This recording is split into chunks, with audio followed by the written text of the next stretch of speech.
ये जीवन जब से बने हैं प्रभु तुम्हारे, ये जीवन अच्छा लगता है।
Om Shanti. and a very warm welcome to the fourth day of the 4-day series of basic Raj Yoga meditation course organized by the Prajapita Brahma Kumaris Ishwari Vishwavidyalaya and the medical wing of Raj Yoga Education and Research Foundation. In the first day session, we got to know about our real self, of who we really are, our innate virtues, powers and potentials. In the second day session, we got to know the real identity of God and that He is the ocean and the supreme source of divine knowledge, powers and wisdom. In the third day session, we learned the technique of connecting to the supreme source of power to recharge, cleanse and heal ourselves. The topic for today, the fourth day, is Karma philosophy or Karma Siddhant. In today's session, we will know the subtle secrets of karmic laws and how to apply them in our daily lives. As with the last 3 days, to guide us on this topic, we have Sister Monica from Delhi. Sister Monica is a brand storyteller, digital strategist, entrepreneur, and the recipient of many business awards. She has used the practice of Raj Yoga meditation to overcome many challenges she faced since childhood. She has been associated with the Prajapita Brahma Kumaris Ishwari Vishwavidyalaya for over 35 years. Before we move on to the session, please make note of a few instructions. Please keep a diary and a pen ready with you in case you want to note down any point that has been discussed in the session. If you have any doubt regarding any point, you can send us those questions on the WhatsApp number 9594986391. I repeat, 9594986391. You can also type those questions on the chat section in Facebook or YouTube, wherever you're watching this session. If you wish to continue to be in contact with us and learn more about Raj Yoga meditation, you can send us your details like your name, your designation, your place and WhatsApp number on the WhatsApp number 9594986391. And we suggest that you listen to the session with full attention from a place where there are no distractions or disturbances. So now I extend a very warm welcome to Sister Monica. She will also guide us on a journey of Raj Yoga meditation towards the end of the class. So over to Sister Monica. Om Shanti. Om Shanti. आप सभी का स्वागत है आज के राज योगा के चौथे सत्र में। अभी तक के सत्रों में हम सभी ने जाना स्वयं की पहचान। मैं समझती हूँ योग के माध्यम से हम सभी ने इस बात को रियलाइज़ भी ज़रूर किया होगा। हमने जाना परमात्मा की वास्तविक पहचान और उसके पश्चात राजयोग क्या है, इसके मूल आधार क्या है, इसकी विधि क्या है, उसके विषय पे हमने जाना। आज के सत्र में मैं आप सबके साथ कुछ बड़ी इंटरेस्टिंग बातें और कुछ ऐसे मान्यताएं जो कर्मा फिलॉसफी के लिए बनी हुई हैं वो भी शेयर करूंगी।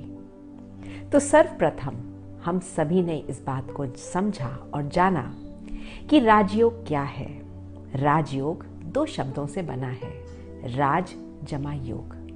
एक ऐसा योग जो स्वयं के हम राजा बन जाते हैं। We gain the mastery over self. योग अर्थात कम्युनियन, जोड़। किसका जोड़ किसके साथ? वास्तव में ये ऐसा highest of the high yoga है जिसमें आत्मा की याद परमात्मा के साथ जुड़ जाती है।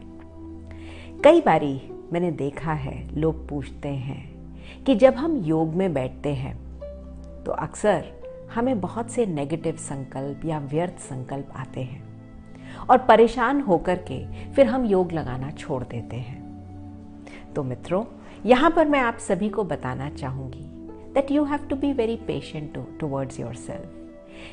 ये एक यात्रा है और क्योंकि इस यात्रा में हमारा मन और बुद्धि दोनों इन्वॉल्व रहते हैं। ये एक ऐसी अंतर जगत की यात्रा है जो मन और बुद्धि दोनों मिलकर के उस परमात्मा की याद में बैठते हैं। मन, जिसको हमने कभी घोड़ा कहा, कभी हमने उसको बच्चा कहा, कभी उसे चंचल कहा, तो वो चंचल मन मेरा है और आज दिन तक हमने उस मन का कभी ख्याल नहीं किया। न ख्याल करने से बच्चा थोड़ा शरारती हो गया है, तो कुछ समय देना पड़ेगा अपने मन को प्यार से समझाने के लिए, अपने मन को अपना मित्र बनाने के लिए। तो घबराएं नहीं, ये बहुत नॉर्मल सी बात है। और जैसे जैसे वो संबंध भगवान के प्रति आपका बहुत प्यारा जुटता जाएगा, तो ऑटोमेटिकली व्यर्थ संकल्प, फालतू के संकल्प, इधर उधर की बातें ऑटोमेटिकली आपके अंदर से जाती जाएंगी। दूसरी बात, अक्सर लोग कहते हैं कि हम हठ करते हैं कि हमें योग करना है। हठ करना अच्छा है, but you have to be very gentle to yourself. क्यों? क्योंकि ये मेरी स्वयं की इच्छा है, स्वयं को एम्पावर करने के लिए। तो वो पिता परमात्मा है, वो हमारा मित्र भी है, सखा भी है। तो उसे प्यार से बोलें कि पिता परमात्मा, आज मैं इस चीज़ का अनुभव करना चाहती हूँ, और सच्चे दिल से बैठ जाएं, तो आप देखेंगे आपको रोज़ नए नए अनुभव होंगे। ये एक यात्रा है जिसको मैं कहती हूँ कि ये बहुत सुंदर दिल की यात्रा है। तो आपको अपने आप से बहुत प्यार से परिपूर्ण होना पड़ेगा, क्योंकि भगवान के लिए तो वैसे भी कहा गया है, भगवान दिलाराम है, हम सभी के दिलों को आराम देता है। भगवान को कभी बुद्धिराम नहीं कहा, तो भगवान को हमारे सच्चे दिल से प्यार है। सच्चे दिल से बैठें और उस परमात्मा से जी चाहे जो बात करनी हो वो बात करें, उसको सोचने की भी ज़रूरत नहीं, कुछ भी भगवान से बात करें और आप देखेंगे कि भगवान भी बड़े प्यार से आपको हर बात का रिस्पॉन्स देते हैं। तो Rajyoga meditation is not only making this journey beautiful and empowering, but it is also making your life as a very joyous journey. आपकी जो लाइफ की ये जो यात्रा है, ये बहुत खुशनुमा बन जाती है। पर इस यात्रा पर चलने के लिए कुछ इम्पॉर्टेंट प्रिंसिपल्स का हमें ध्यान रखना होता है। अब आप अपने स्क्रीन पर देखिए, ज़रूर है आपको एक चित्र दिखाई दे रहा होगा। यदि 2 मिनट के लिए इस चित्र को जरा गहराई से देखें तो आपको क्या दिखाई दे रहा है? आप क्या कहेंगे? जरूर है, आप कहेंगे कि आपको एक पक्षी दिखाई दे रहा है और वो पक्षी किसी ग्रास पे या धरती पर बैठा हुआ है। उस पक्षी की बीक के अंदर कुछ एनिमल सा या कुछ व्यक्ति या कोई चीज मुंह में दिखाई दे रही है, और वो पक्षी के पास दूर एक नदी दिखाई दे रही है और उस नदी के ऊपर कुछ पक्षी दिखाई दे रहे हैं। अब यदि मैं आपकी स्क्रीन पर दूसरा चित्र डालूं तो अब बताएं आपको क्या दिखाई दे रहा है? 2 मिनट ले तो जरूर है, अब आप कहेंगे कि हमें एक टापू दिखाई दे रहा है और उस टापू पे 2 पेड़ हैं। उस टापू के पास एक बहुत बड़ी सी मछली दिखाई दे रही है और मछली जो कि एक बोट के बहुत नज़दीक है।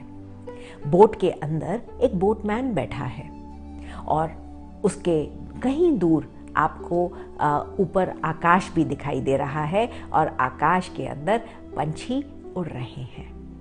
अब यदि मित्रों मैं आपसे ये बात कहूँ कि वास्तव में ये चित्र सेम है, but what I have done is मैंने इस चित्र को रिवर्स कर दिया है, उल्टा कर दिया है। इस चित्र के माध्यम से मैं आपको इम्पैक्ट ऑफ पर्सपेक्टिव्स दिखाना चाहती हूँ। जैसे ही हमने हमारे पर्सपेक्टिव में परिवर्तन लाया तो ये पर्सपेक्टिव ने हमारे जीवन शैली को, हमारे एक्सपीरियंस को ही परिवर्तन कर दिया। किसी ने बहुत सुंदर कहा है, when you change the way you look at things, the things you look at start changing. अर्थात यदि आप चीज़ों को देखने का नज़रिया बदल दें तो चीज़ें खुद ब खुद बदलती हुई दिखाई देती हैं। तो मित्रों, यहाँ पर जो बात सीखने की है कि राजयोग आपकी सिचुएशंस, आपकी प्रॉब्लम्स को नहीं परिवर्तित कर देता, लेकिन राजयोग उन प्रॉब्लम्स को बेहतरीन तरीके से डील करना हमें सिखा देता है। उन प्रॉब्लम्स में से कैसे हम सॉल्यूशंस को देखें, कैसे हम एम्पावर्ड रहें, उन प्रॉब्लम्स के आगे हम अपने घुटने ना टेक दें, इतना एम्पावर राजयोग हमें कर सकता है। सेकंड प्रिंसिपल जो मैं आप सभी के साथ शेयर करना चाहूँगी कि हम कभी भी किसी को बिहेवियरल ट्रेनिंग्स देते हैं तो कुछ समय के बाद वो फिर से अपने पुराने तौर तरीकों पर आ जाते हैं। इसके लिए इम्पॉर्टेंट है to understand that behaviour is a function of our belief system. Behaviour हमारे बिलीव्स पर आधारित है। यदि हमें किसी के बिहेवियर में परिवर्तन लाना है तो जरूर है कि हमें उसके बिलीफ सिस्टम पर काम करना पड़ेगा। एक छोटे से एग्जाम्पल के द्वारा मैं आपको ये बात स्पष्ट करना चाहूंगी। आप देखो, जब हम छोटे बच्चे थे तो हमारे माता पिता ने हमको सिखाया था बचपन से कि ब्रश करना टीथ के लिए बहुत अच्छा होता है। एज अ रिजल्ट हमने सुबह से हम जब उठते थे बचपन से ही ये आदत डाली कि हम बचपन में उठ करके सबसे पहला काम अपने टीथ क्लीन करेंगे, हम अपने टीथ क्लीन करेंगे। हमने ब्रश करने की आदत डाली। वो दिन आज दिन, हम आज दिन तक भी कितने साल बीत गए हैं, हम आज भी सुबह उठते ही नींद में चल पड़ते हैं अपने दांत साफ करने के लिए, अर्थात ब्रश करने के लिए। तो ये हमारे बिलीफ्स में चला गया, ये हमारे बिलीफ सिस्टम में चला गया।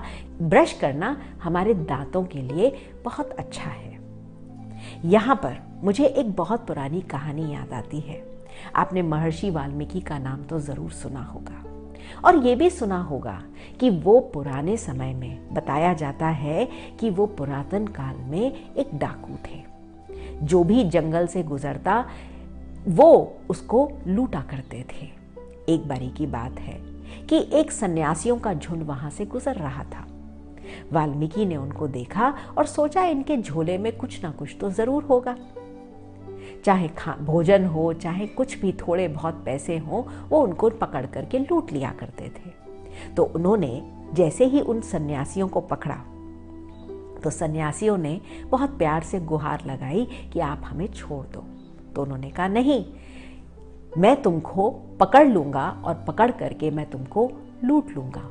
तो उन्होंने कहा ये तुम किसके लिए करते हो? उन्होंने कहा ये मैं अपने परिवार के लिए करता हूँ, मैं अपने परिवार को सही तरीके से पालन पोषण देना चाहता हूँ, तो उसके लिए मैं ये लूट मार करता हूँ। तो उन सन्यासियों ने कहा कि क्या तुम समझते हो कि तुम्हारे इस कृत्य में वो तुम्हारे साथ हैं? तो वाल्मीकि ने बहुत बेबाक रूप से कहा कि हाँ, क्यों नहीं है वो मेरे साथ।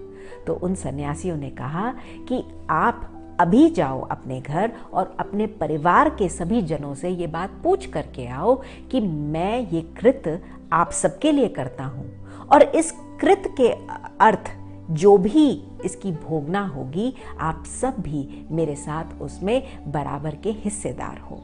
तो उन्होंने कहा मैं ऐसा नहीं करूँगा, क्योंकि यदि मैंने ऐसा किया तो आप सब यहाँ से भाग जाएंगे। तो सन्यासियों ने कहा आप भले हमें यहाँ पे बांध जाओ और जब तक आप वापस नहीं आएंगे हम यहीं आपका इंतजार करेंगे। वाल्मीकि मान गए और उन्होंने उन सारे सन्यासियों को, साधुओं को रस्सी से बांध दिया। अब वो अपने घर गए और उन्होंने अपने घर वालों को सच सच बताया कि मैं तुम्हारा पालन पोषण चोरी, डाका आदि डालकर, राहगीरों को मारकर, उनकी हत्या कर, उनको लूट कर मैं आपके लिए भोजन अर्जित करता हूँ। तो क्या मेरे इस कृत्य में आप सभी साथ हैं? ये मेरी मान्यता है। तभी उनके घर वालों ने कहा, एक घर वालों ने कहा कि नहीं नहीं, हम आपके इस कृत्य में कभी भी आपका साथ नहीं देना चाहेंगे। उसी क्षण कहा जाता है कि उनको अपने जीवन से बहुत घृणा आने लगी। वो उन सन्यासियों के पास गए, उन्होंने उन सन्यासियों को फटाक से खोल दिया और कहा कि मेरे घर वालों ने मेरे इस कृत्य के लिए मेरा साथी बनने के लिए इनकार कर दिया है। तो उनको अपने बिलीफ के सिस्टम पर एक, जिसे कहते हैं कि एक चोट पहुंची। उनको ये बात समझ में आई कि हमने कितनी पुरानी मान्यताओं पर अपना जीवन को आधारित कर रखा है, विदाउट इवन अंडरस्टैंडिंग कि क्या इस बात में कोई तथ्य है। तो कहा जाता है कि जब उनके जीवन में ये रियलाइजेशन आई तो उन्होंने संन्यास ले लिया, और इतना तप किया, तभी उनको वाल्मीकि का नाम पड़ा, क्योंकि तप करते करते उनके शरीर पर छोटे छोटे बाल बन गए थे, और यहाँ तक भी कि उनके शरीर पर और दीमक ने घर बना लिए थे। तभी इस तप के आधार पर वो वाल्मीकि कहलाए। तो राजयोग हमारी पुरानी मान्यताओं को झंझोड़ता है, और न केवल झंझोड़ता है अपितु हमें नई मान्यताओं से अवगत भी कराता है। ऐसी मान्यताएं जो एक साइंटिफिक एविडेंस के आधार पर आधारित है, और फिर हमारे जीवन में धीरे धीरे परिवर्तन आना शुरू होता है। यहाँ पर मैं आपका ध्यान खिंचवाना चाहूंगी महाभारत की ओर पर, और महाभारत के उन कैरेक्टर्स की ओर पर जिनको नाम दिया धृतराष्ट्र। वास्तव में ये धृतराष्ट्र आदि भी कौन है? धृतराष्ट्र अर्थात दिखाया है कि वो नेत्रहीन थे, जिन्होंने सिर्फ अपनी महत्व आकांक्षाओं के आधार पर अपना जीवन आधारित कर रखा था। वो मोह में अंधे हो चुके थे, अपने बच्चों के प्यार में इतना पागल हो चुके थे, कुर्सी के प्यार में भी वो अंधे हो चुके थे, स्वार्थ में वो व्यक्ति अंधा हो चुका था, राजगद्दी के लोभ में भी वो अंधे हो चुके थे, जिसको हमने कहा कि कुर्सी के लोभ में भी वो अंधे हो चुके थे। क्या आज इस संसार में ऐसे लोग नहीं हैं जो किसी ना किसी चीज के वश हो लड़ाई झगड़ा करते रहते हैं? और गांधारी को यदि हम देखें तो क्या दिखाया है कि वो स्त्री जो नैन और नेत्र होते हुए भी जिसने अपनी आंखों पर पट्टी बांध ली। तो कई बारी संकल्प चलता है, मानो किसी के पति की आंखें किसी ना किसी कारणवश कमजोर हो जाएं, या मानो उनको दिखना बंद हो जाए। तो क्या आज के इस संदर्भ में पत्नी अपनी आंखें मूंद लेगी, या उस पति का सहारा बनेगी, उस पति को अच्छे सत्कर्म करने की शिक्षा देगी? तो मेरे प्यारे मित्रों, it is very important for us to realize what belief systems are we working upon, क्योंकि जैसा हमारा बिलीफ सिस्टम होगा वैसा ही हमारा बिहेवियर होगा। जैसा हमारा बिहेवियर होगा वो ऑटोमेटिकली मनुष्य वैसे ही कर्म करता है। कोई गिरता है तो क्या हम उस गिरे हुए को उठाएंगे नहीं, या उस गिरे हुए के साथ हम भी गिर जाएंगे? उस गिरे हुए को उठाने के लिए हमें भी सक्षम होना पड़ेगा, हमें भी श्रेष्ठ कर्म करने का रास्ता अपनाना होगा। तो राजयोग हमें एम्पावर करता है how to deal with such situations. और तीसरी बात जो हमें राजयोग के माध्यम से समझ में आती है वो है राजयोग हमें ज्ञान का तीसरा नेत्र प्रदान करता है। हम सभी इस बात को भली भांति जानते हैं कि चेंज हमारे जीवन में एकमात्र कांस्टेंट है। हर घड़ी परिवर्तनशील है, हर घड़ी में परिवर्तन होता ही रहता है। पर क्या उस परिवर्तन के आधार से मैं भी स्वयं को ट्रांसफॉर्म कर रही हूँ? क्या मैं स्वयं को सक्षम बनाए सक्षम कर्म कर रही हूँ? यदि इसका आंसर नहीं है तो जरूर है हमें अपने जीवन में कोई परिवर्तन की आवश्यकता है। Because change is inevitable but transformation is constant choice. For that it is important for us to learn what is karma philosophy. किस प्रकार के कर्म हमें करने चाहिए? क्या इन कर्मों के आधार से हम अपने लिए एक विनिंग डेस्टिनी बना सकते हैं? कर्मा फिलॉसफी बहुत गुह्य है, बहुत पावरफुल भी है और इस फिलॉसफी को ज़रूर समझना चाहिए, जो भगवान ने हमें ये बहुत सुंदर कर्मा फिलॉसफी यहाँ सिखाई। तो इस कर्मा फिलॉसफी में भी अक्सर देखा गया है लोगों की दो प्रकार की मान्यताएं हैं। पहले प्रकार के लोग कहते हैं कि मेरे जीवन में जो कुछ हो रहा है वो सब भगवान की मर्जी से हो रहा है, अर्थात आज पत्ता पत्ता भी भगवान की मर्जी से हिलता है। आज हमारे जीवन में कुछ प्राप्ति हुई तो वो भगवान ने कराई, और अगर वो प्राप्ति हमसे छिन गई तो भी भगवान ने कराई। तो यदि इस बात को हम लॉजिकली समझें तो मानो यदि मैंने आपको गिफ्ट दिया और वो गिफ्ट कुछ समय के बाद मैंने आपसे वापस ले लिया, तो प्रश्न उठता है कि जो चीज मेरी थी ही नहीं, मुझे किसी ने गिफ्ट के तौर पर दी थी, और यदि उस व्यक्ति ने वो गिफ्ट के तौर पर चीज मुझसे वापस ले भी ली तो मुझे कष्ट क्यों होना चाहिए? दूसरी बात, क्या भगवान भी समदर्शी नहीं है?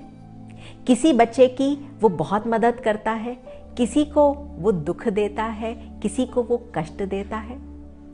या तीसरी बात, यदि हम सोचें कि भगवान इतना खाली है कि संसार की सभी आत्माओं को किसी का अच्छा कर रहा है, किसी का बुरा कर रहा है, यदि इस बात पे थोड़ा सा हम प्रकाश डालें तो समझो कि यदि आप पेरेंट्स हैं और आपके दो बच्चे हैं, एक बच्चा शरारती है जो अपना काम खुद नहीं करता, ऑन द कॉन्ट्ररी दूसरा बच्चा आपका बहुत सक्षम बच्चा है, वो हर कार्य सही रीति से अपने आप समय प्रति समय करता रहता है। और यदि आपको कहा जाए कि आपको मदद करनी है तो आप सर्वप्रथम किसकी मदद करेंगे? जरूर है कि अपने उस बच्चे की मदद करेंगे जो थोड़ा वीक है, जो थोड़ा कमजोर है। और यदि मैं कहूं कि आपको दोनों का भविष्य लिखने के लिए कहा जाए, दोनों की डेस्टिनी लिखने के लिए कहा जाए, तो बीइंग पेरेंट्स आप भी अपने दोनों बच्चों की डेस्टिनी कैसी लिखेंगे? यदि हम आपसे कहें कि उनकी जिंदगी कैसी हो तो क्या कहेंगे? जरूर है दिल से आवाज निकलेगी, परफेक्ट। यदि हम कहें उनका करियर, प्रोफेशनल करियर कैसा होना चाहिए, आप कहेंगे परफेक्ट। या ये कहेंगे कि जो बच्चा वीक है पढ़ाई में उसका करियर खराब हो जाए और जो बच्चा पढ़ाई में होशियार है उसका करियर अच्छा हो जाए?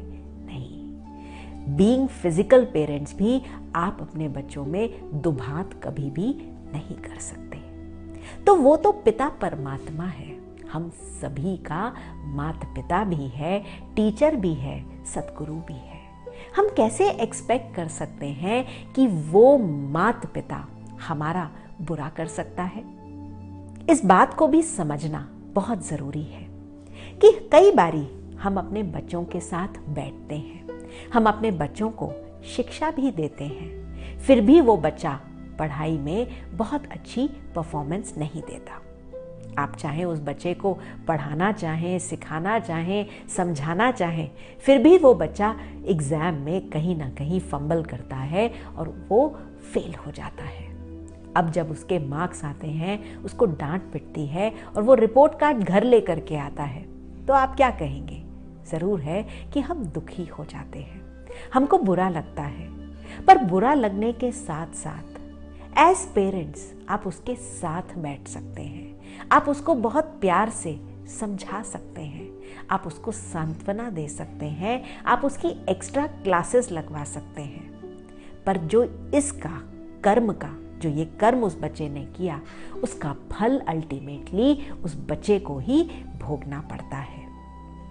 तो मेरे प्यारे मित्रों, इस बात को समझना बहुत जरूरी है कि वह पिता परमात्मा जिसको हम गॉड कहते हैं, ईश्वर कहते हैं, अल्लाह कहते हैं, वो भी हम बच्चों का कभी बुरा नहीं करता।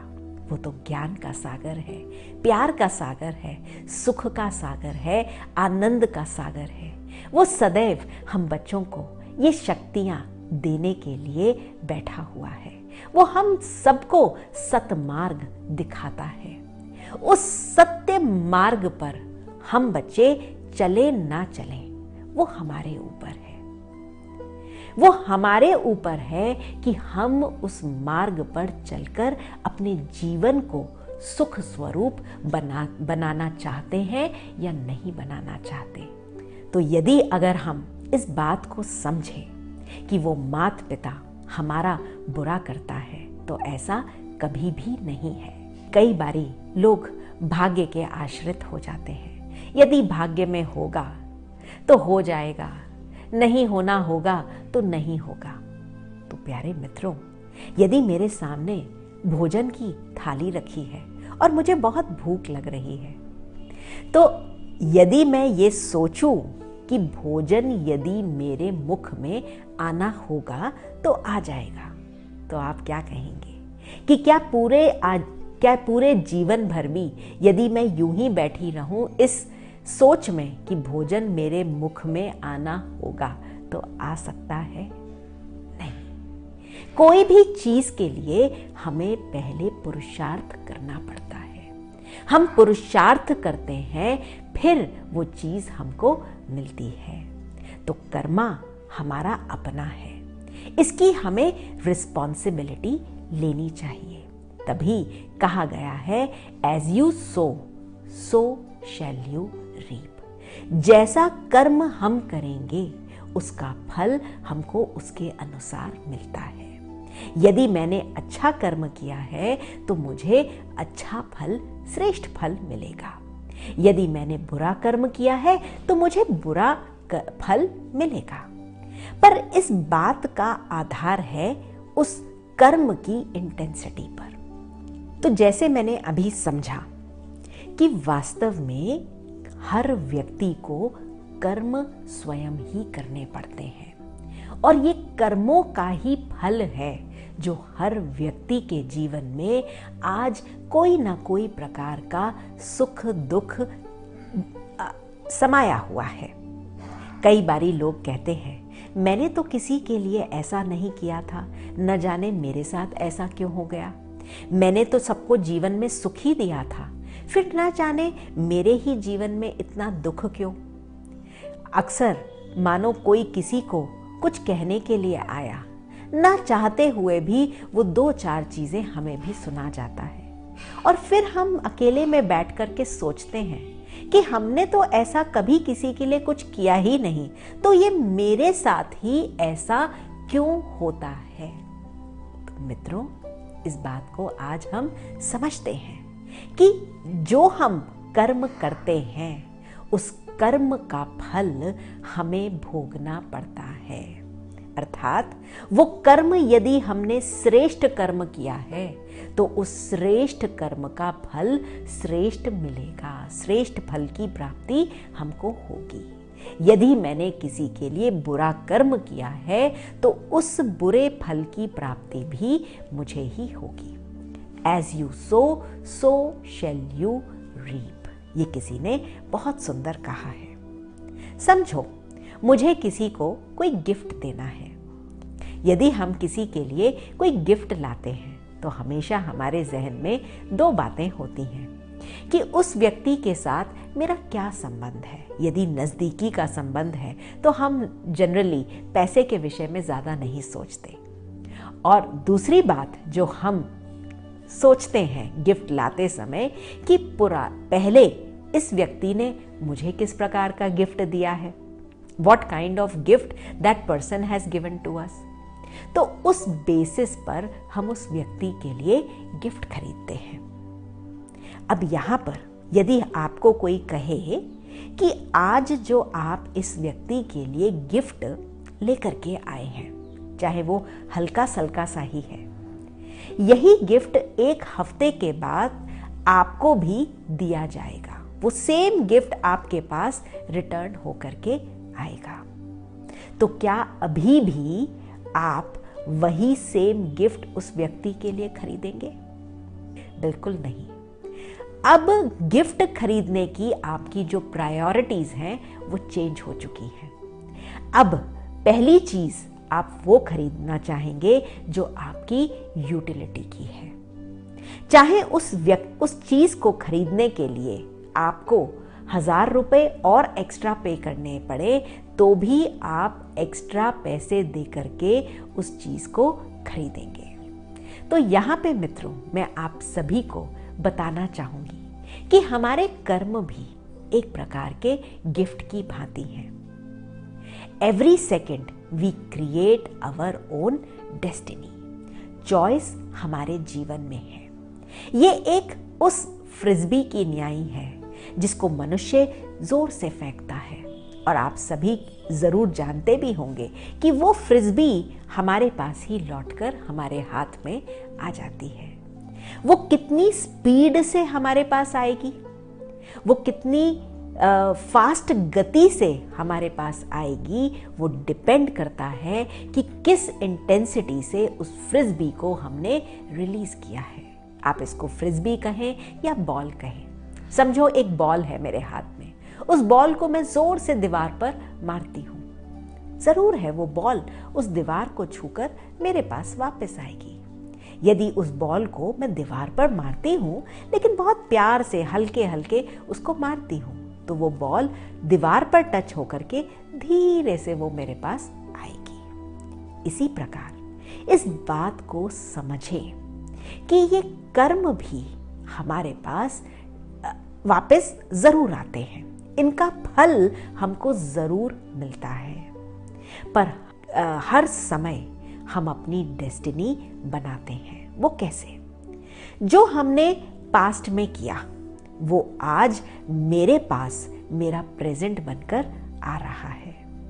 What is coming to me today is my past karma. जो मैंने पास्ट में बॉल फेंकी थी वो आज मेरे पास प्रेजेंट बन के आ रही है, और प्रेजेंट में I again get a choice to how to respond to this Karma.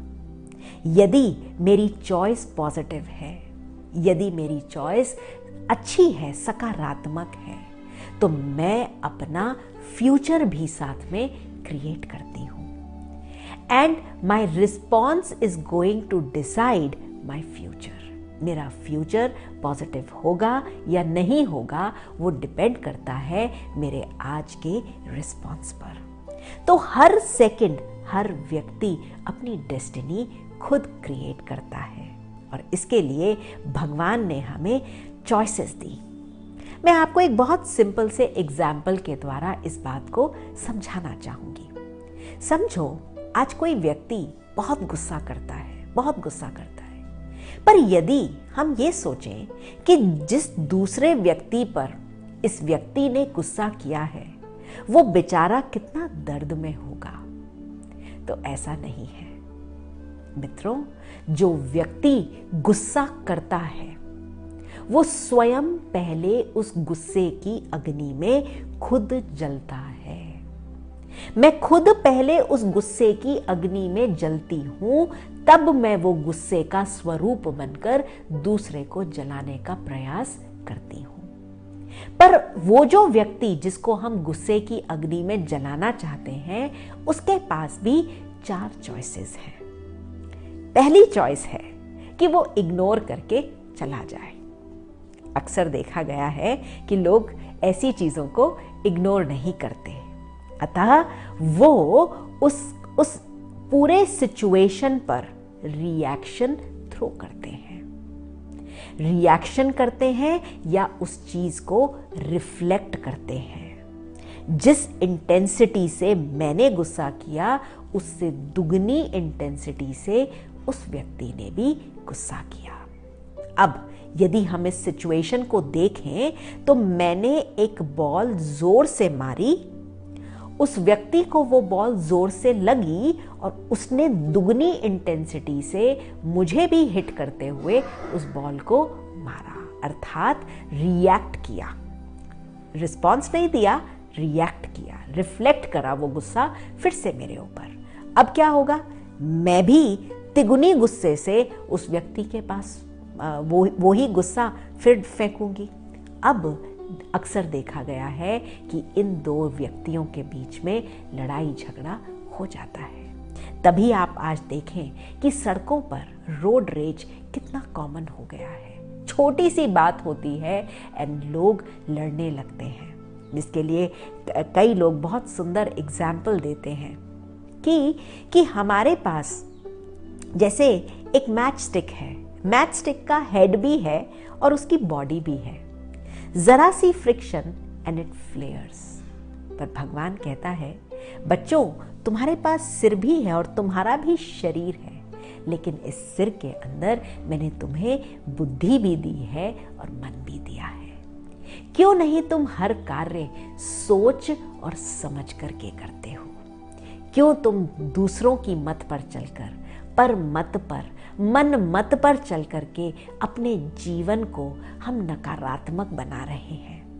समय है श्री मत पर, सच्चे श्री श्री श्रेष्ठ भगवान की मत पर, इस श्रेष्ठ मत पर चल करके अपने जीवन को एम्पावर करने की। जैसे ही मैंने उस व्यक्ति पर गुस्सा किया, तो दूसरा ऑप्शन जो इस व्यक्ति के पास है वो इस गुस्से को एब्जॉर्ब भी कर सकता है, अर्थात वो लो फील कर रहा है और वो उसका मूड ऑफ हो गया। कई बारी लोग या तो रियलाइज कर लेते हैं कि हाँ, मुझसे ये गलती हुई और मुझे अपने जीवन में परिवर्तन लाना है। दूसरा ऑप्शन है कि वो मुंह फुला करके बैठ गया और वो हमसे नाराज हो गया। तीसरा ऑप्शन, जब हमने ग्रोथ किया तो वो व्यक्ति के पास ऑप्शन है कि वो ट्रांसफॉर्म कर दे, अर्थात इस समय उस व्यक्ति ने हमारे ऊपर रिटेलिएट नहीं किया, गुस्सा नहीं किया, लेकिन उसने सही समय आने पर हमको सही रास्ता अर्थात सही बात को भी क्लैरिफाई कर दिया। ऐसी सिचुएशन में लड़ाई झगड़ा नहीं होता, लेकिन प्यार से पैसिफाई कर देते हैं। अर्थात मैंने बॉल फेंकी, उस व्यक्ति ने उस बॉल को कैच कर लिया और वहीं शांत होकर के बैठ गया। तो राजयोग हम सबको ये जो चौथा रास्ता है, जिसको हमने कहा ट्रांसफॉर्म करने का रास्ता, सिखाता है। We transform that energy, we transform it in a positive way. अर्थात आध्यात्मिकता को कहा गया है जब हमारे कर्म धर्म के आधार पर आधारित हों। अब आप सोच रहे होंगे कि ये धर्म क्या है? ये धर्म वास्तव में श्रेष्ठ धारणाएं हैं। और ये आधार क्या है? हम इस आधार को 3+1 फ्रेमवर्क भी कह सकते हैं, जिसमें पहली चीज आती है ज्ञान। भगवान आकर के हमको सच्चा ज्ञान देते हैं, स्वयं का ज्ञान, परमात्मा का ज्ञान। कैसे हम स्वयं को एम्पावर कर सके, राजयोग की विधि, इसका भी ज्ञान परमात्मा हमें देते हैं। परमात्मा हमें समय का और कर्मों की गुह्य गति के विषय में भी बताते हैं। तो ज्ञान से हमारी बुद्धि विशाल हो जाती है। दूसरी बात आती है योग। योग के माध्यम से जो ज्ञान का हम डेली श्रवण करते हैं, सुनते हैं, उस ज्ञान को हम अपने जीवन में अप्लाई करके देखते हैं, हम उसको रिफ्लेक्ट करते हैं स्वयं के परिवर्तन के प्रति, अपितु अन्य आत्माओं के परिवर्तन के प्रति भी हम इस योग को यूज करते हैं। तीसरा आधार है धारणा। जैसे ही हम उसको अपने अंदर धारण करते हैं, अर्थात एक परिवर्तन, एक जीवन में चेंज आने लगता है, तो ऑटोमेटिकली हमारे जीवन सेवा करने लगती है। अर्थात ऐसी आत्मा, meditating personality becomes an example for others and automatically they start giving। तो इसको कहा गया है to know, to reflect, to be and to start sharing। हमारे कर्मों में कुशलता आ जाती है। ज्ञान अर्थात समझ, टू नो। योग अर्थात टू रिफ्लेक्ट। जो हम सुन रहे हैं उसको अपने ऊपर अप्लाई कर रहे हैं। तभी इस राजयोग को हम कहते हैं ये एक पढ़ाई है। कुछ पढ़ रहे हैं और फिर बच्चे उसका अप्लाइड करते हैं, उसका प्रैक्टिकल भी करते हैं, प्रैक्टिकल स्वरूप बनते हैं। फिर है धारणा, अपने जीवन में उस चीज को हम धारण करते हैं, टू बी। एंड फिर चौथा आता है सेवा, अर्थात टू शेयर। जब हमारा जीवन खुशनुमा हो जाता है, जब हमारे जीवन में इतनी प्राप्ति होती है, सुख मिलता है, शांति मिलती है, हमारा जीवन आनंद से भरपूर होता है, तो ऐसे आनंदित मन से व्यक्ति चाहता है कि औरों के जीवन में भी हम खुशी भर दें। कई बारी लोग कहते हैं और पूछते भी हैं हमसे कि दीदी, क्या इस चीज के लिए हमको डेली ज्ञान सुनना चाहिए? Is it really important? या यदि हमने इस कॉन्सेप्ट को समझ लिया तो क्या हम अपने जीवन को डेली ज्ञान अमृत से लाभान्वित करें? तो मैं आप सबसे एक सिंपल सी बात पूछना चाहूंगी। यदि हम अपने शरीर को हेल्दी बनाना चाहते हैं तो do you think it's a one day activity? No. For being healthy, it is important to have proper diet, proper exercise and proper rest. Diet comes the first.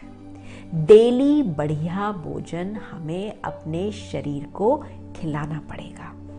उसी प्रकार यदि मैं स्वयं को एम्पावर करना चाहती हूँ तो उसके लिए मुझे भी इस ज्ञान अमृत का पान रोज लगाना पड़ेगा। पर उसके लिए इस पौधे की कलम हम सबसे पहले लगाते हैं। और जब भी किसी पौधे को, एक श्रेष्ठ संकल्प के पौधे को लगाया जाता है, तो जैसे हमारा जो फार्मर है या एक गार्डनर है, जब भी कोई पौधा उगाता है तो सबसे पहले धरनी को तैयार करता है।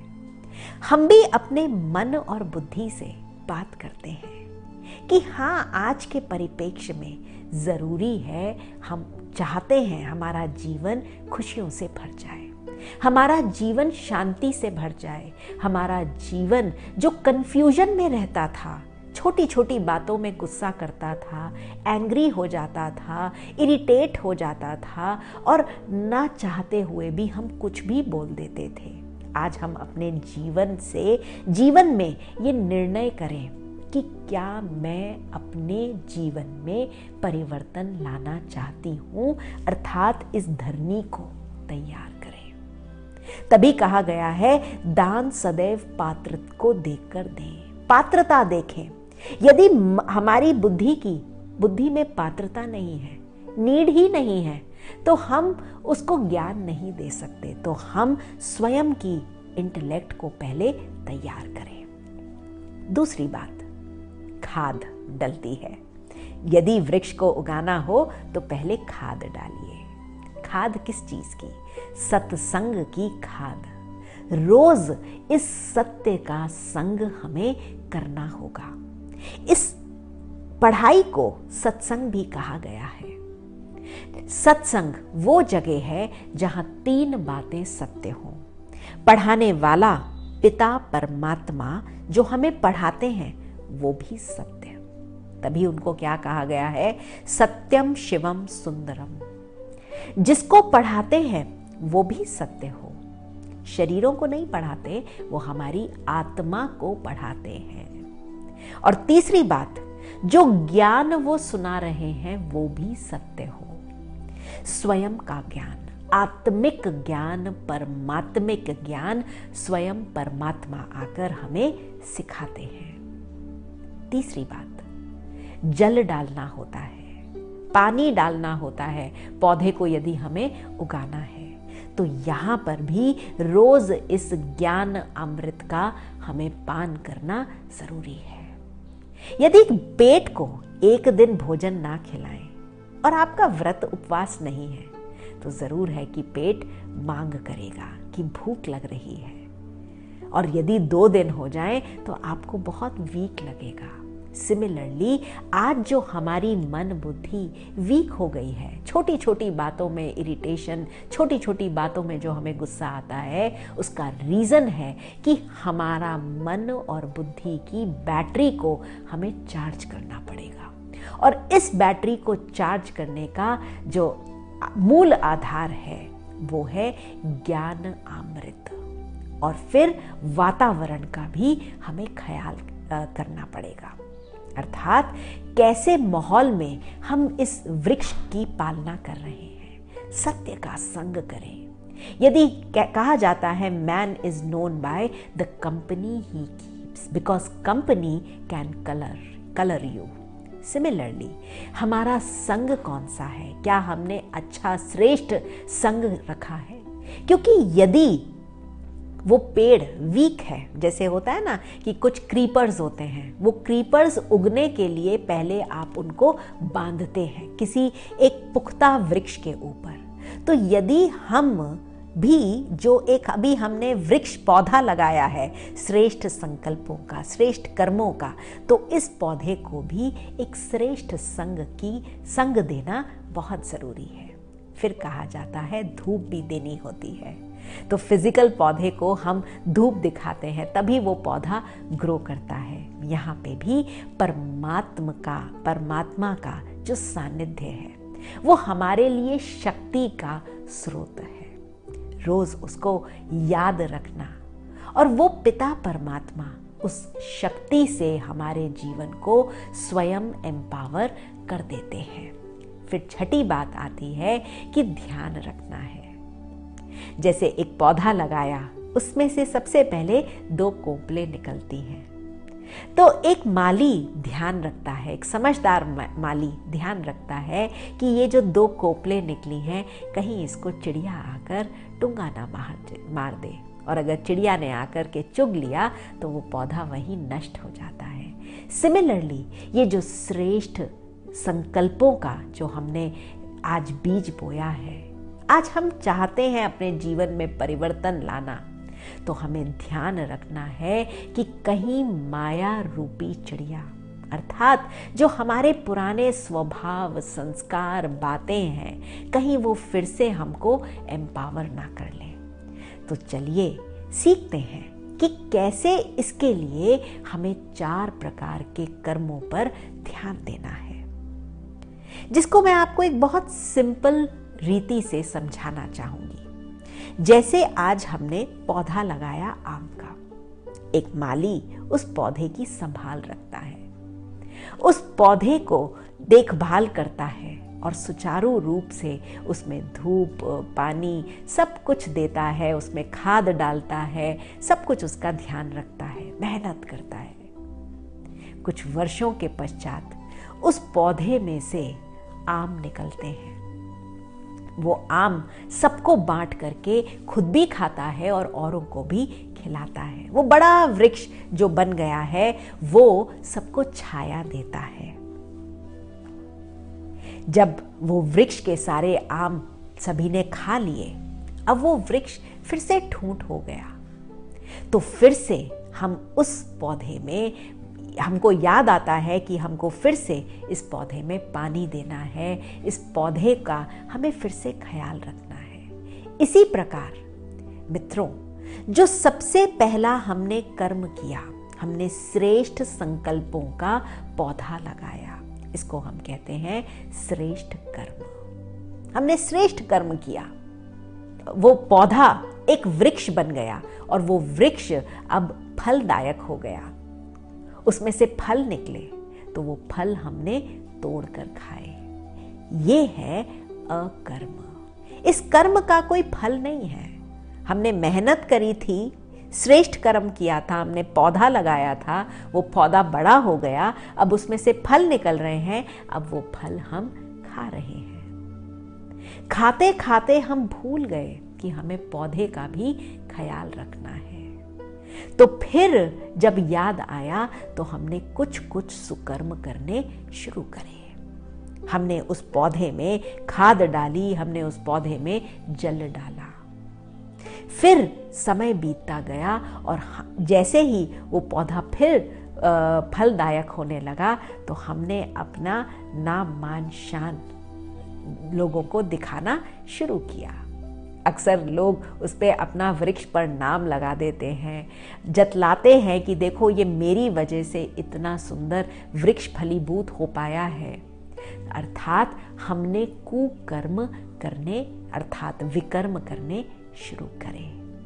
विकर्म करते करते करते करते आत्मा की जो शक्ति थी वो कमजोर होने लगी। फिर इस समय जब आत्मा की शक्ति एकदम कम हो जाती है, दैट्स व्हेन वी रियलाइज कि ये समय आ चुका है जिसको कहा गया है, शास्त्रों में कहा गया है, यदा यदा ही धर्मस्य ग्लानिर्भवति भारता अभ्युत्थानम अधर्मस्य तदात्मानं सृजाम्यहम्। अर्थात जब धरती पर घोर पापाचार, अत्याचार, दुराचार बढ़ जाता है, अधर्म फैल जाता है, सभी आत्माओं की शक्ति कम हो जाती है, तब स्वयं परमात्मा को इस धरा पर आना होता है। वो स्वयं परमात्मा आ करके हमको श्रेष्ठ कर्म करना सिखलाते हैं और इस समय हम बच्चे वो श्रेष्ठ कर्म सीख करके इस श्रेष्ठ झाड़ का निर्माण करते हैं। तो पूछें अपने आप से, क्या हम सभी तैयार हैं इस श्रेष्ठ मार्ग पर चलने के लिए? जैसे दुनियावी रीति से यदि हम देखें तो दुनिया का कार्य आज इलेक्शन से चलता है, पर भगवान के घर का कार्य सदैव सिलेक्शन से चलता है। कितने लोगों को मैसेजेस गए होंगे कि एक राजयोग का कोर्स शुरू हो रहा है, पर उसमें से हैंडफुल लोगों ने, जो कि आप लोग हैं, इस कोर्स को सुन रहे हैं। तो आप सभी का सिलेक्शन तो हो गया, लेकिन इस सिलेक्शन में हम बने रहें, उसके लिए मुझे याद आती है एक बहुत सुंदर सी कहानी। एक बारी की बात है, नारद जी भगवान के पास गए तो देखा भगवान एक डायरी पढ़ रहे हैं। नारद जी एज यूजुअल उछलते हुए भगवान के पास पहुंचे और उन्होंने भगवान से कहा, भगवान आप क्या पढ़ रहे हैं? भगवान ने झट से अपनी डायरी बंद कर दी। नारद जी पीछे पड़ गए, प्रभु बताएं तो सही, मुझसे क्या छुपा रहे हैं, जरा बताएं कि आप क्या पढ़ रहे हैं। तो भगवान बड़े प्यार से मुस्कुराए और बोला कि ये मेरे अनन्य भक्तों के नाम हैं। ये इस डायरी में उन भक्तों के नाम लिखे हुए हैं जो मेरे बहुत ही दिल के करीब हैं, अनन्य हैं, जो मुझे बहुत बड़े प्यार से याद करते हैं। तो नारद जी बहुत एक्साइटेड हो गए। उन्होंने कहा, प्रभु क्या मैं ये डायरी देख सकता हूँ? तो उन्होंने भगवान से ये डायरी ली और देखने लगे। सबसे ऊपर देखते क्या है कि उनका स्वयं का नाम लिखा हुआ था। बहुत खुश हुए और फटाफट देखने लगे कि हनुमान का नाम कहाँ है। देखा हनुमान का नाम कहीं नहीं था। डायरी बंद करी और भगवान को वापस करी और ढूंढते हुए निकल गए कि ये हनुमान है कहाँ। तो देखा दूर पेड़ के नीचे हनुमान भगवान का नाम जप रहे थे।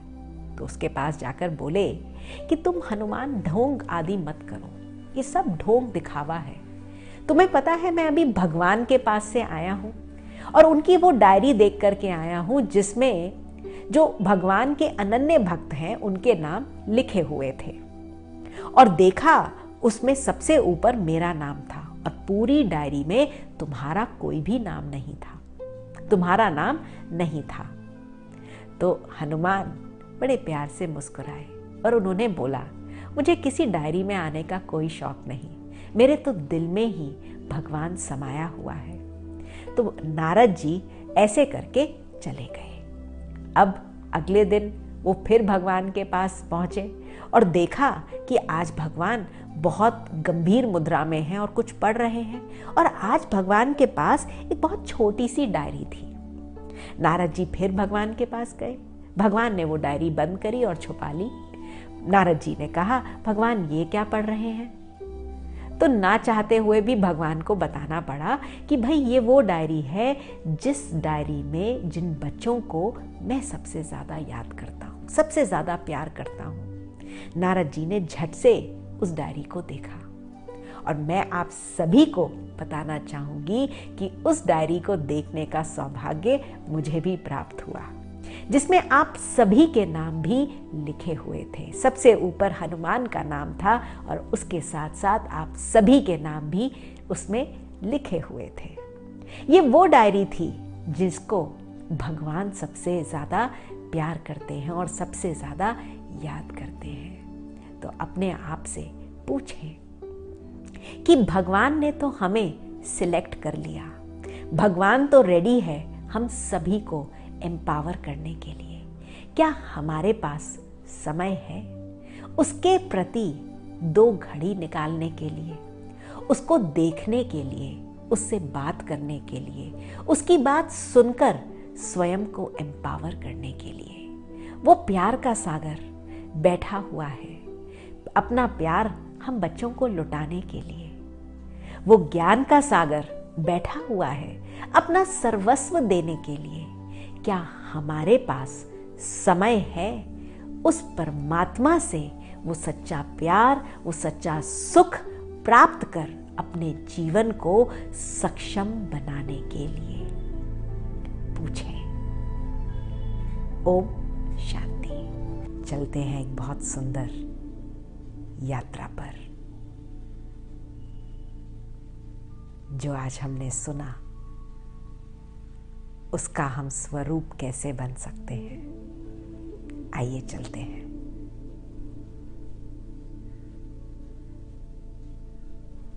अपनी जीवन यात्रा को देखें।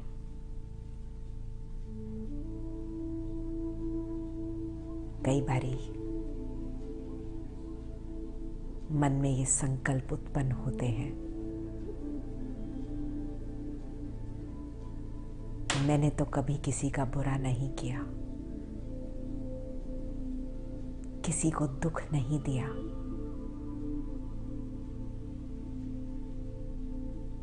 उनको प्यार दिया था, सुख दिया था, फिर भी मेरे साथ जीवन में ऐसा क्यों होता है?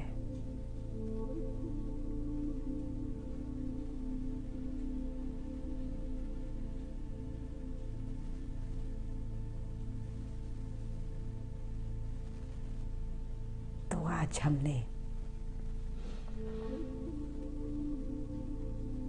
स्वयं के विषय में जाना।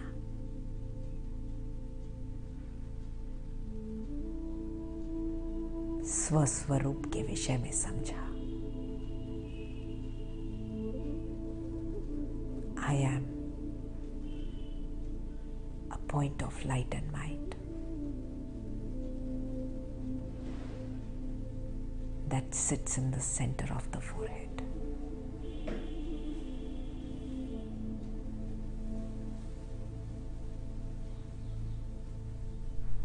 मैं आत्मा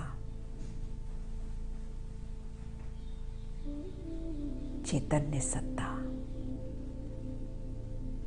इस शरीर में विराजमान एक ड्राइवर के भांति इस गाड़ी को चला रही हूं। I am the one who is always on a journey.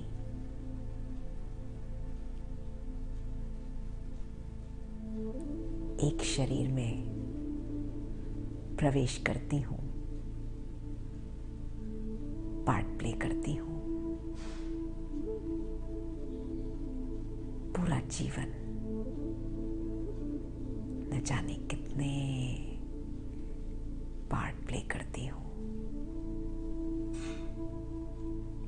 कभी माँ का, कभी बहन का,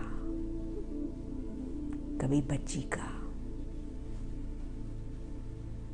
कभी पत्नी का, कभी डॉक्टर का, अपने अपने प्रोफेशंस के अनुसार। पर मैं इस शरीर में विराजमान आत्मा हूं, चैतन्य सत्ता। I the soul,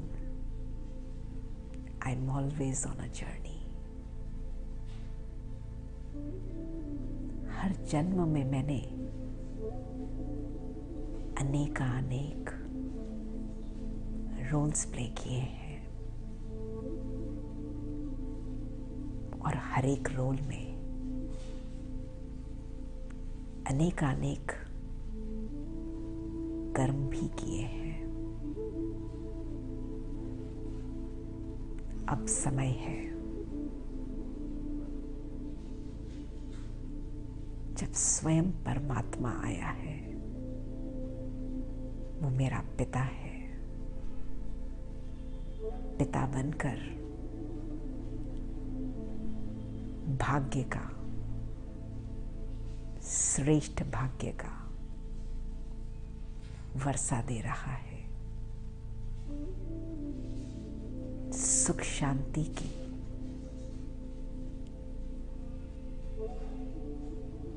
युक्ति सिखा रहा है।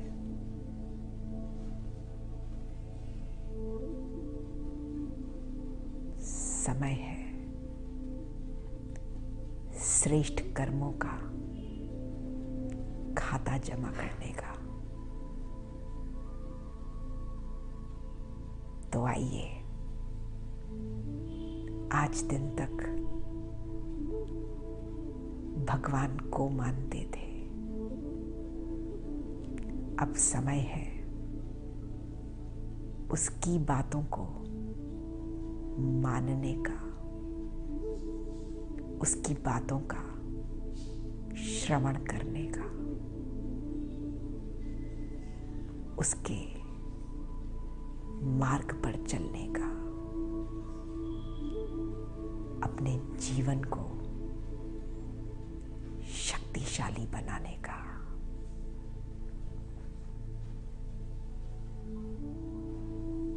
पिता परमात्मा से वो सब हमें मिलता है जो मुझ आत्मा को अपने जीवन में चाहिए। सुख शांति, आनंद, सच्चा प्यार, शक्ति,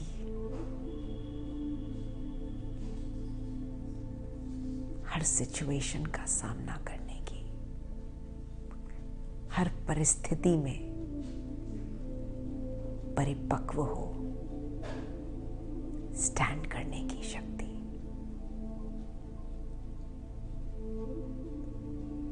पूछे अपने आप से,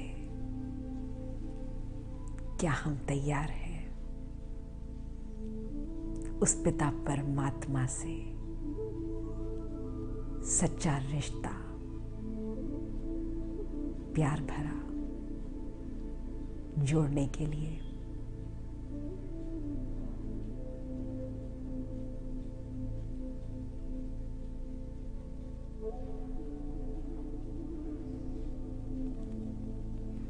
ओम शांति, शांति, शांति।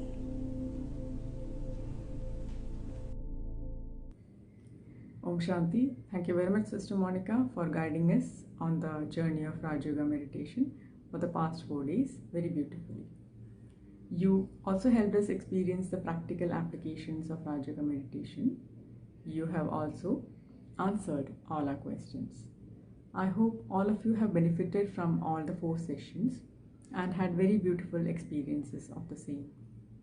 As discussed earlier, if you wish to remain in contact with us and want to learn more about Raj Yoga meditation, you may send your details like your name, place, designation and WhatsApp number on the WhatsApp number 9594986391. I repeat, 9594986391. You may also contact the Brahma Kumaris Raj Yoga Meditation Center, which is nearest to your place. Thank you all very much for tuning in. Take care and Om Shanti.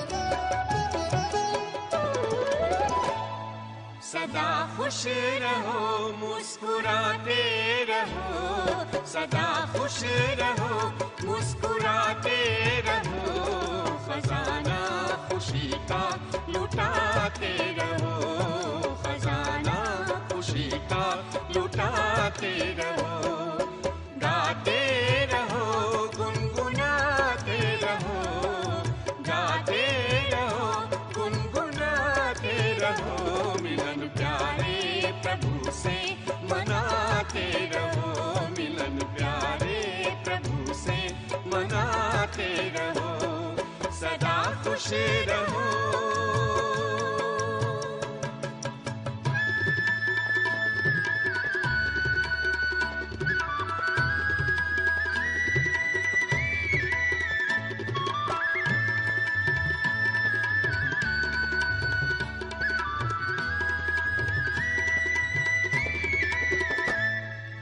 अच्छा हुआ जो हुआ, क्यों डरे, अच्छा ही होगा, फिक्र क्यों करें।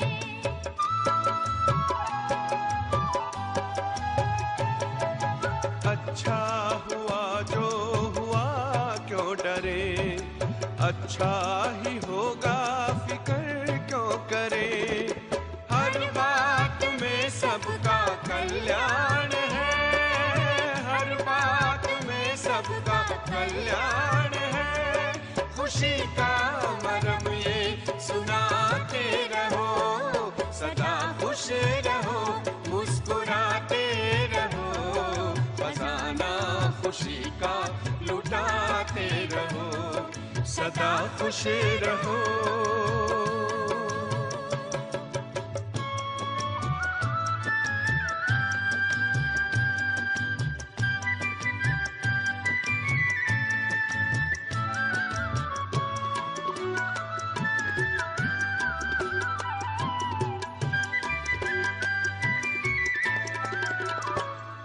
चलो कुछ कहा किसने क्या हो गया, खुशी खो गई मानो सब खो गया,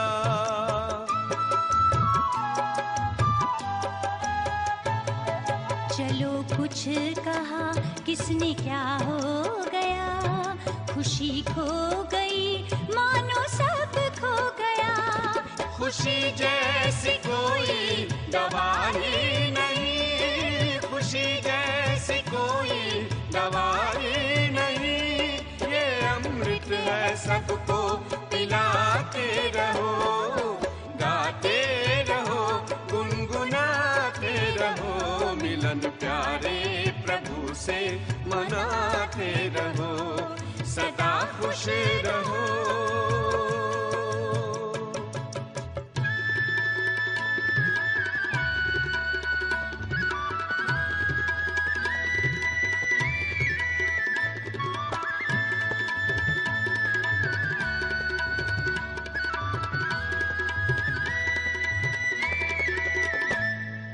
यादों में प्रभु के है सच्ची खुशी, ये सेवा बड़ी है दुआ भरी,